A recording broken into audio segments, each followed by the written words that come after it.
Giorgia Meloni is Italy's first woman prime minister, heading the country's first real right-wing government in a long time. She has a hardline stance on immigration, stands for stricter border controls, is known for her anti-LGBTQ+ stance, and is strongly opposed to abortion. So what is she doing with Ursula von der Leyen? We will tell you all about it. But before that, if you're a fan of non-corporate funded free news and analysis, you've landed on the right YouTube channel. Okay, let's begin. The European Parliamentary Group Identity and Democracy ID, notable for its anti-globalist stance and comprising members from parties such as Germany's AfD, France's Rassemblement National, that is RN, and Italy's Lega, convened in Rome on March 23rd for a significant convention. This assembly underscored the collective opposition of its prominent members, including Marine Le Pen of RN and Matteo Salvini of Lega, against the re-election of Ursula von der Leyen as President of the European Commission. Their stance was not only a reflection of their political ideology but also an appeal to Italian Prime Minister Giorgia Meloni, urging her to withdraw support from von der Leyen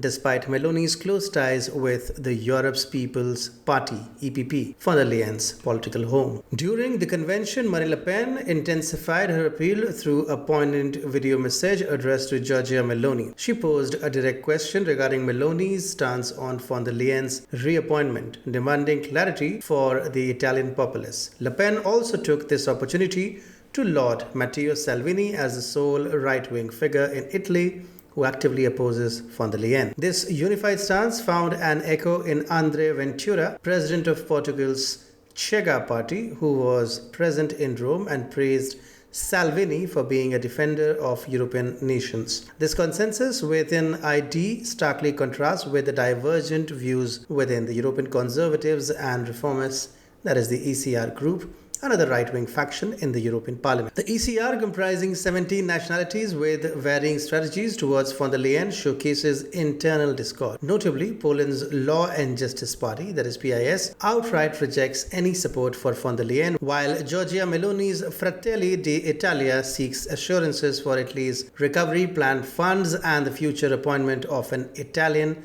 European Commissioner. The rejection of Ursula von der Leyen's second term as President of the European Commission emerges as a pivotal point of unity among the divergent factions of the French right, that is Éric Zemmour's Reconquête Party, La Républicains, and Rassemblement National. Despite the differences, these parties share a common objective to disrupt von der Leyen's leadership. The Reconquête Party under Marion Maréchal explicitly stated its opposition to von der Leyen, aiming to dismantle the prevailing centre-left majority if they exceed the electoral threshold of 5% and join the European Conservatives and Reformists ECR group. La Républicains, associated with the European People's Party EPP parliamentary group and led by François-Xavier Bellamy for the upcoming elections, also expressed its intention not to support von der Leyen's reappointment. This unified stance among French right starkly contrasts the internal discord with Italy's ruling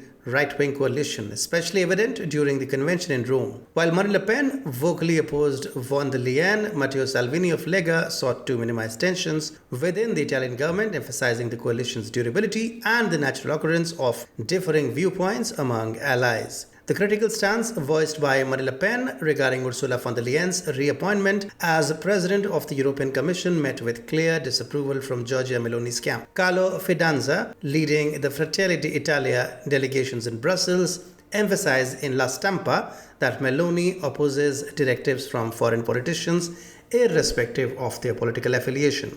The sentiment, he noted, is particularly potent when such advice emanates from the right, marking a departure from the unwelcome but familiar interference from the left. Fidanza clarified that Fratelli d'Italia's decisions are driven by tangible political necessities, highlighting the party's previous decision not to support von der Leyen in 2019, though he left their stance in 2024 open. Meloni personally received Le Pen's critique as influenced by Matteo Salvini, opting to shift the conversation away from individual leadership to the broader political dynamics within the European Parliament. She argued that the critical objective is forming a centre-right majority, suggesting a pragmatic readiness to negotiate with von der Leyen if it advances this overarching goal. Ukraine war has exposed a lot of things. including Europe's financial might.